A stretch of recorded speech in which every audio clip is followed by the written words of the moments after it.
jeboislocal.ca.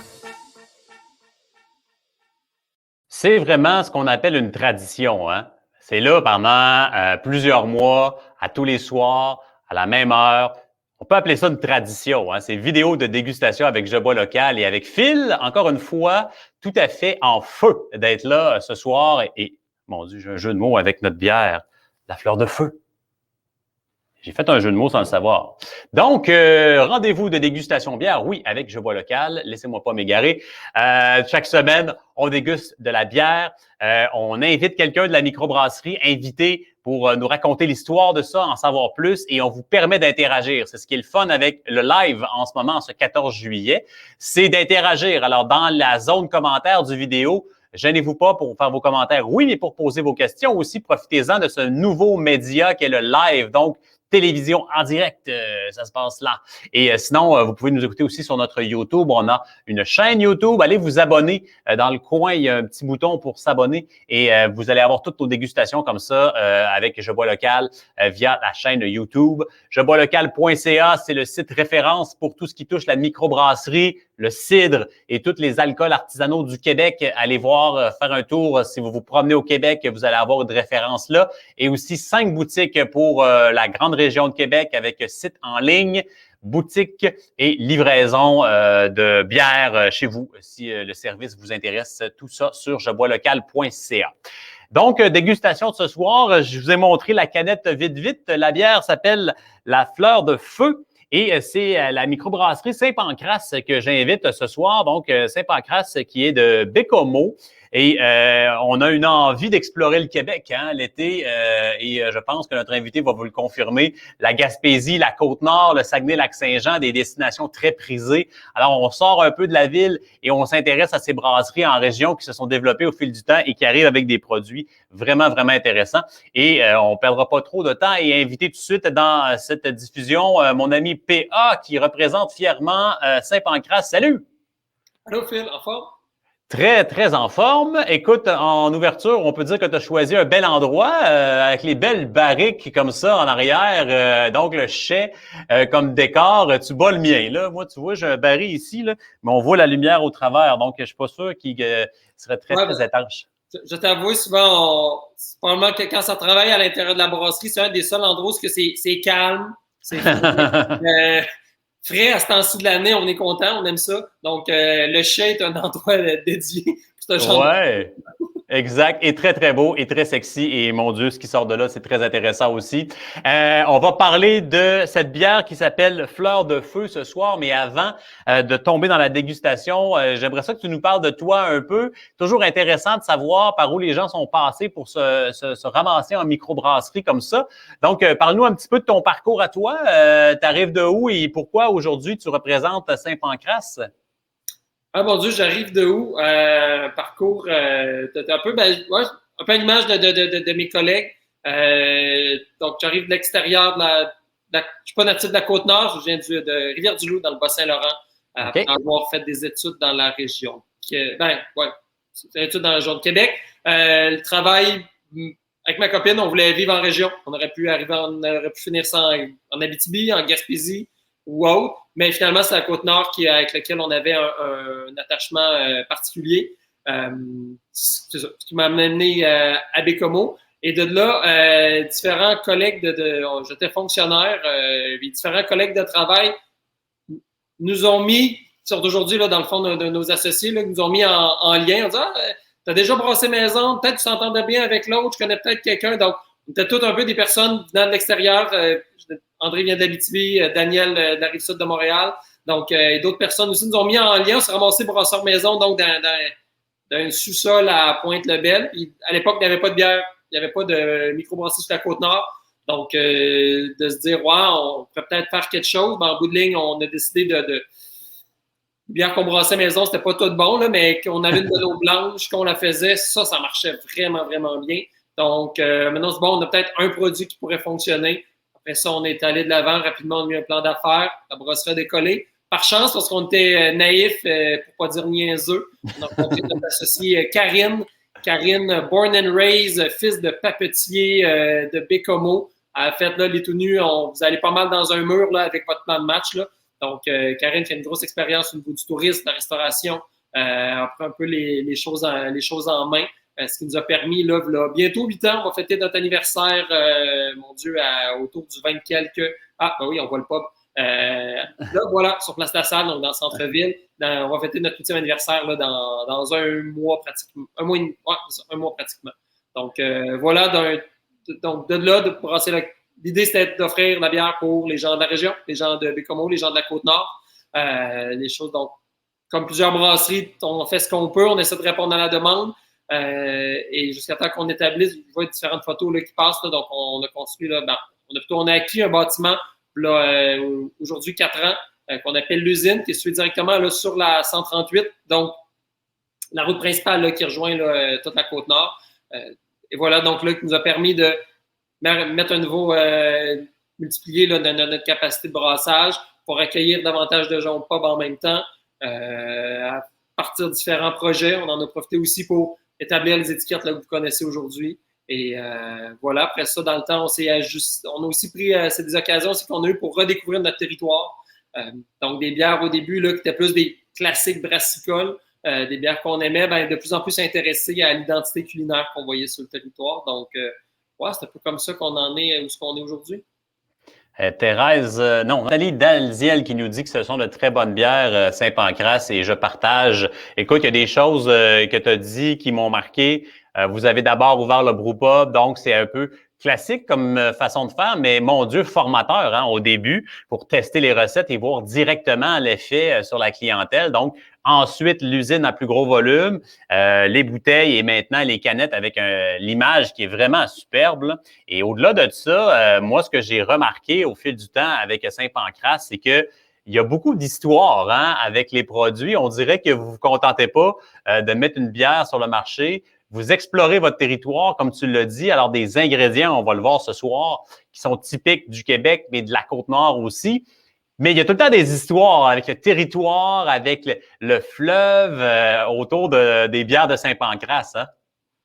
Oui, à quelque part, on trouve que chaque bière doit être pertinente dans le paysage brassicole québécois. Tu sais, c'est pas une bière pour une autre, quoi que ce soit. À chaque fois, on fait bien plus de recettes que de bières ultimement qui sortent. Donc, tant que la bière soit pertinente, on est d'abord avant tout des brasseurs, donc c'est d'abord avant tout une question de saveur. Mais au-delà de ça, je pense qu'on fait, c'est du développement régional, c'est la mise en valeur de notre milieu. Et souvent, je vois des fois la brasserie un peu comme une immense carte de la région. On essaie toujours de mettre en lumière certains endroits, des petits trésors cachés, là, des endroits en particulier. Donc, des fois, c'est dans le choix de nom, jumelé avec l'image, ou on s'amuse à chaque fois là, à créer une petite légende, là, d'où on a un slogan qui s'appelle « Le Nord, nos légendes ». Puis ça, ça nous nourrit, ça nous inspire là, différentes histoires. Puis ouais, voilà, ça donne des lignes de direction des fois qu'on est perdu et confus. Les gens un peu partout au Québec ont peut-être eu un contact plus limité avec les bières de Saint-Pancras. Évidemment, au début, on fournit notre région, on se rend jusqu'à Québec et tranquillement, pas vite, le réseau s'agrandit. Mais là, je pense que vous avez une belle distribution, là, au moins dans les dépanneurs spécialisés un peu partout au Québec.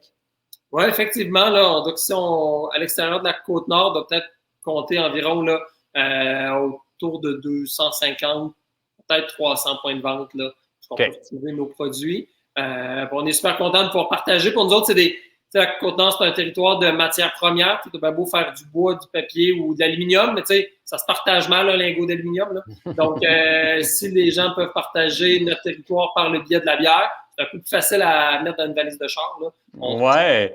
Et moi, je mettrais un vieux brun sur la table que dans la saison estivale comme ça, vous devez avoir beaucoup de monde qui passe par la boutique. Hein? On va se garder un petit souvenir de notre voyage sur la Côte-Nord. Ça doit être assez occupé.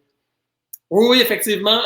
Je dois dire que ça fait 13 ans là, que je suis dans la région. Je veux dire que jusqu'à tout récemment, on ne pouvait pas tant parler de touristes. Moi, j'appelais plus ça des voyageurs. C'était souvent des gens qui avaient déjà, exemple, habité dans la région, donc qui venaient voir soit de la famille, des anciens amis, ou des gens qui avaient déjà travaillé dans le secteur. Ah, j'ai travaillé à Manic 5. Oui, j'ai participé, déjà habité à Gagnonville, ville minière fermée. Puis quelques aventuriers qui voulaient aller au bout de la route. Mais l'année passée, avec la fermeture des frontières, la pandémie, là, on a eu du vrai tourisme. À fond, vraiment plus qu'on pouvait s'imaginer. Donc, mais en même temps, c'est le fun, le territoire est grand et vaste, les gens sont super accueillants. Donc, on est vraiment content d'accueillir tout ce beau monde-là. Ça fait des années, je pense que la région avait plein de choses à faire découvrir. Une situation là, a permis, dans le fond, d'inciter les gens à venir nous voir. Puis, qu'est-ce qu'on est vraiment content, c'est qu'on voit des gens qui reviennent. Alors que traditionnellement, c'est oui, je suis allé une fois en 76 à la Côte-Nord, c'est comme un patch que tu te mettais et tu n'y retournais plus. Donc là, ce qu'on aime de plus en plus, c'est des gens qui viennent de façon plus périodique, ce qui est vraiment agréable. Oui, puis ça s'est développé, distillerie aussi sur la Côte-Nord et brasserie tout le long du chemin en s'en allant sur la 138 qui se sont développées. Alors évidemment, on invite les gens à les découvrir et à s'arrêter chez Saint-Pancras. C'est un must, évidemment. Écoute, on tomberait-tu dans la dégustation de ce produit-là? J'ai bien hâte de goûter à ça. C'est une bière que je connais pas. En fait, les gens ici dans les boutiques Je bois locales me l'ont fortement recommandé comme étant un coup de cœur de la brasserie Saint-Pancras pour eux. Et donc, on parle de la fleur de feu ici et on parle d'une triple belge, mais pas n'importe quelle triple. Et on parlait tantôt comment vous vous attachez un peu au terroir. Eh bien, moi, je l'ai fait, la Côte-Nord. Je suis allé et j'ai rencontré ce petit fruit qu'on appelle la chicoutée, qui est un fruit emblématique de la Côte-Nord qu'on ne trouve pas vraiment ailleurs, en tout cas pas en aussi grande quantité. Donc, parle-nous d'abord de la fleur de feu, triple belge, et de votre adaptation à vous pour en faire cette bière unique. Oui, voilà. Donc, l'idée d'une triple belge, donc, dans le fond, c'est un style de bière qui est né dans les années 30. Là, différents types de malt qui avaient été développés en Belgique. Bon, ça a été repris par les abbayes. Mais à la base, c'est vraiment par rapport à. On a exploré différentes propositions avec la chicoutée, qui est un petit fruit bien particulier, dans le sens où ça pousse seulement dans les tourbières. Donc, c'est pas un fruit qui se récolte ou qui se cultive.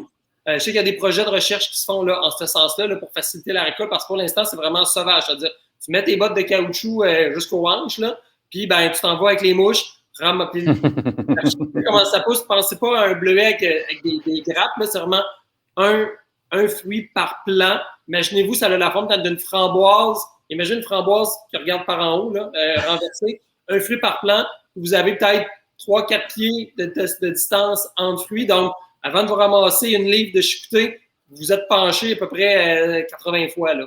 Donc, Ouais. Et c'est un fruit qu'on trouve un peu partout. Ben, c'est pas en grande quantité, mais on va le voir dans nos voyages en Côte-Nord, ce petit fruit orange. Donc, vous l'avez intégré là-dedans. Donc, c'est ça, vous avez pris le style triple belge.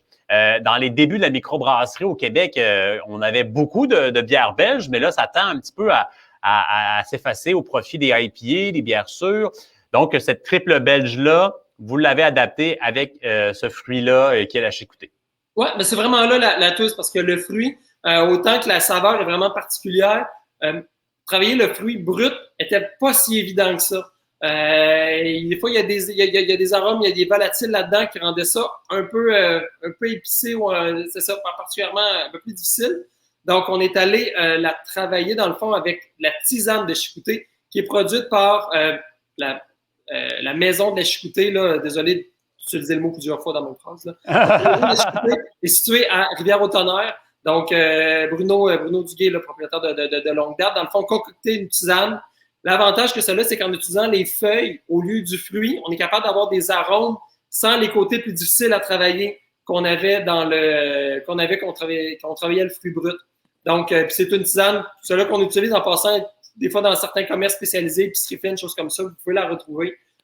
Donc, c'est le fun, c'est vraiment comme un petit moment ou une petite bulle là, de la Côte-Nord là, que vous pouvez avoir dans votre tasse. C'est ce qui a aussi inspiré l'objet, dans le fond, c'est-à-dire la petite tasse de camping, une espèce de tasse là, émaillée, qui sert à la fois quand vous faites de la randonnée en forêt, des fois que vous la gardez pas loin parce que vous ramassez, il y a des baies, il y a des trucs, ben, vous remplissez une petite tasse pour soit prendre le soir ou manger à mesure, puis en même temps, ben, une référence au thé de la tisane. Donc, ouais, c'est ça. Donc, avec Bruno, on a travaillé, dans le fond, c'est bien long. On trouvait que les esters d'une tripe allaient bien avec les arômes, dans le fond, qui étaient produits par la tisane. Puis, il y avait vraiment une balance, il y avait vraiment une relance plutôt entre les saveurs là, qu'on trouvait super intéressantes. Donc, c'est une bière qui se veut quand même légèrement sucrée à la manière d'une tripe, mais quelque chose qui donne chaleureux sans trop de côté alcoolique. Là. Donc, j'ai vraiment envie de goûter. Donc, Oui, bien, triple belge, c'est un style belge. Alors, les gens qui ne sont pas habitués avec le style, il n'y a pas 3 fois quelque chose, il n'y a pas triple fermentation ou 3 fois des barils. C'est vraiment le nom du style qui est une triple belge, qui est une blonde plus forte en alcool. Donc, ici, votre version est à 9,1 %. Et habituellement, on est dans la bière blonde. Ici, elle a un beau petit cuivré, mais on reste dans une bière qui est très, très pâle. Et dont on la verse dans un verre, évidemment, c'est un incontournable. Vous le savez maintenant qu'on ne déguste pas ces bières à la canette. Et on voit aussi la mousse qui est vraiment, vraiment intéressante, là. Tu sais, une belle mousse dense qui reste. Ça fait déjà un bout que j'ai versé mon verre, donc très, très invitante. Et au niveau de la dégustation, ben, on commence par le nez et tu avais mentionné le mot ester.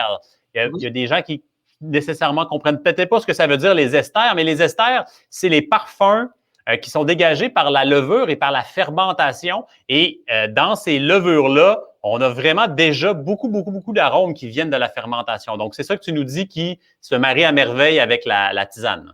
Oui, c'est une levure qui dégage des esters qu'on pourrait associer à poire ou il y a un côté un peu cèdre qu'on peut trouver à l'intérieur de ça. Avec, dans le fond, la tisane de chicoutée, il y a vraiment une association un peu, on peut penser, en anglais, ils utilisent stone fruit, donc pensez à des petits fruits jaunes.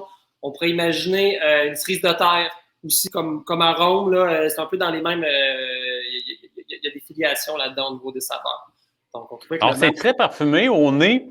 C'est vraiment, vraiment parfumé, là. C'est invitant, c'est fruité. Et on pourrait avoir une triple belge avec un beau bouquet aussi qui serait seulement la levure. Donc, des fois, dans la fabrication de la bière, c'est ça qui est un peu qui peut un peu nous truquer. La levure, elle a déjà un beau parfum. Et là, justement, vous avez travaillé cet ingrédient-là pour que tout ça se marie. Donc, le nez est vraiment invitant, là. C'est super fruité, tu l'as dit, épicé, mais pas dans le style piment fort, épicé dans les épices, les herbes un peu aussi, là. Donc, c'est vraiment invitant. On parlait de peut-être abricot aussi qu'on peut retrouver à l'intérieur. Je parlais de poire tantôt, abricot. Donc, on est vraiment dans des fruits jaunes à chair qu'on peut imaginer. Côté alcool, le fait que ce soit une bière sucrée, fait que dans le fond, des fois, la sécheresse apportée par l'alcool ne paraît pas tant. Donc, c'est ça. Donc, plutôt qu'il y a un jeu d'équilibre qui fait que oui, c'est sucré, il y a une partie sécheresse, mais tout ça ensemble, il y a une léger sucre résiduel sans être sirupeux pour autant, là. Donc, encore une fois, c'est la magie des levures belges qui permet d'avoir quelque chose d'assez agréable. Ça reste quand même vivant. C'est pas une bière qu'on peut imaginer lourde ou on pourrait pas appeler ça. C'est pas un profil liquoreux non plus comme sensation en bouche. Là. Donc, les bières de ce type d'alcool, de ce taux d'alcool-là, pardon, on s'attend un petit peu à une chaleur d'alcool aussi. Et là, tu l'as dit, c'est le travail magique des brasseurs et de l'expérience de travailler sa levure et de la connaître pour arriver à cet équilibre-là. Donc, en bouche, on a un côté fruité qui arrive en premier. Ensuite, on a une chaleur d'alcool aussi parce qu'on est quand même à 9 %. Mais comme tu dis, l'équilibre est atteint. Là. Je ne sais pas combien de brassins vous avez fait de triple belge pour arriver à ça, mais on a vraiment un bel équilibre ici. Là. Vraiment, vraiment, là, on sent que c'est pas la première. Donc, on a vraiment, après la chaleur d'alcool, c'est ça, on a ce fruité-là amené par le sucre, mais c'est bien balancé avec une amertume qui est là, qui est présente, mais qui vient juste rendre le tout digeste. Donc, on n'a pas cette impression de sucré en finale, je pense. Là. Je ne sais pas si toi, tu le vois, là, mais moi, je ne l'ai pas trop. Là. Il y a quelque chose de chaleureux, mais je ne peux pas dire sucré pour autant. T'sais, donc, c'est juste la différence. On a comme un petit foulard qu'on vient de se mettre dans le cou, mais pas une boule non plus. Là, j'adore tes images, sérieusement. Là, c'est excellent. Ouais, vraiment, le petit foulard dans le cou, je vais la garder, celle-là, je l'adore. Mais en tout cas, ce que je remarque, mettons, on a goûté maintenant, et la finale est importante aussi quand on déguste la bière. On aime ça, se dire, ben, qu'est-ce qu'il nous reste? Et moi, je suis impressionné par l'équilibre, finalement, de ce breuvage-là. Est-ce que la tisane amène un peu, pas d'amertume, là, mais un peu de tanin, un peu, parce qu'on sent ce petit côté, c'est peut-être l'amertume ou… C'est sûr que les tisanes, on la fait relativement, on fait un contact relativement court, parce qu'une tisane, quand tu fais trop longtemps, il y a un côté astringent qui peut être ajouté. Puis des fois, qui vient un peu comme rugueux sur la langue, considérant le style triple belge, c'est pas quelque chose qu'on veut particulièrement. Un peu peut justement venir abaisser là, des fois la sensation du sucre, mais non, là, on fait c'est ça comme pour venir là, dans le fond, la façon qu'on travaille. On fait un temps de contact relativement court pour aller chercher les arômes sans le volet astringent là, qui pourrait être généré par la levure. Si, exemple, on laissait tremper ça pendant une journée de temps, ben là, non, ça deviendrait plus, c'est ça, quelque chose de moins.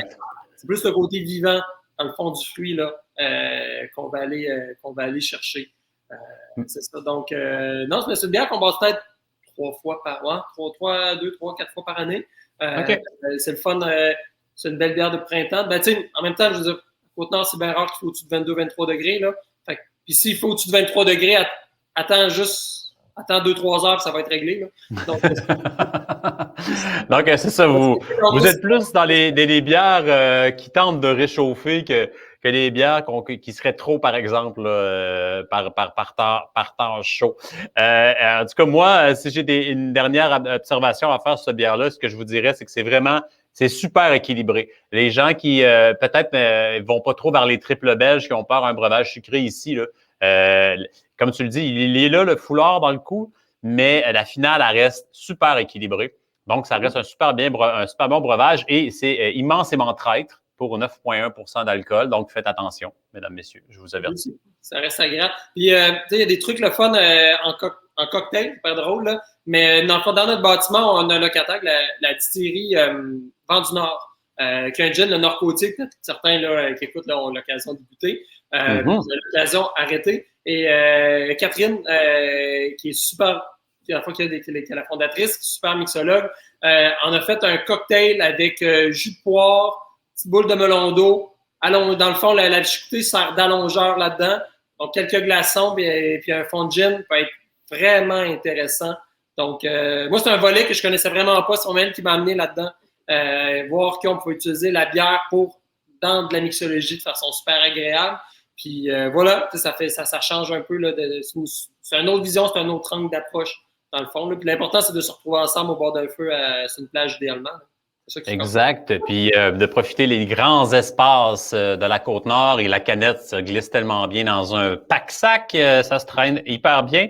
Et la gamme de Saint-Pancras, on s'est attardé à elle ce soir, mais la gamme est immense. Je vous invite à la découvrir.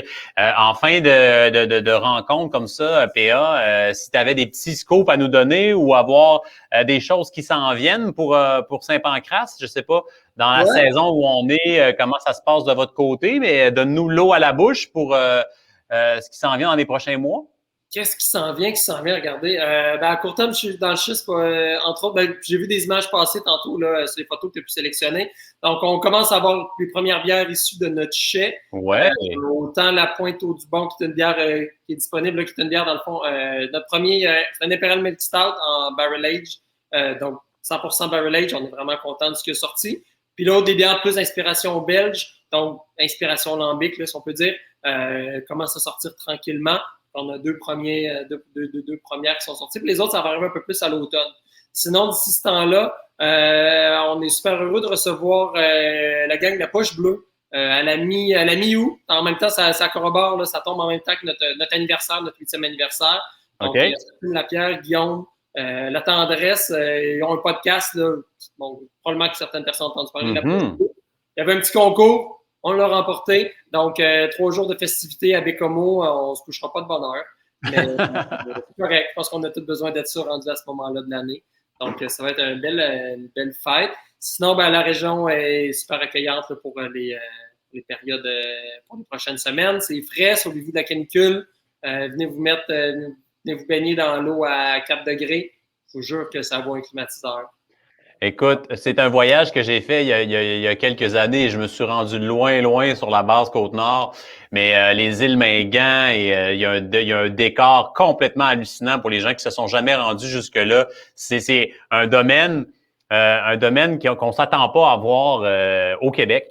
Des paysans et c'est merveilleux. C'est vraiment un super bel espace et c'est fun de voir aussi quand les gens comme toi qui s'installent là-bas, comment on profite du plein air et comment on vit en symbiose avec la nature dans ces espaces-là. C'est merveilleux. Alors, on invite évidemment les gens à aller faire un tour. Merci beaucoup pour ton temps, PA. C'est vraiment impressionnant comment tu parles de ta bière. Je suis vendu. Good. Excellente soirée à tout le monde. Au plaisir. Merci beaucoup et on espère pouvoir se recroiser bientôt pour parler encore de bière.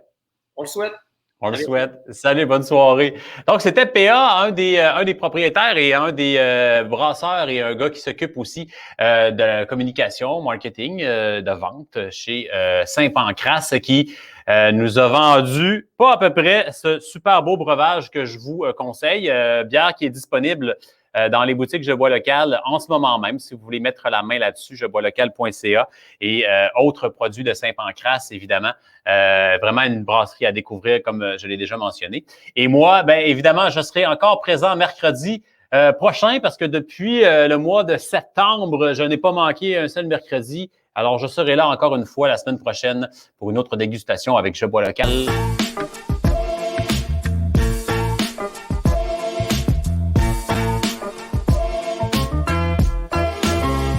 Jeboislocal.ca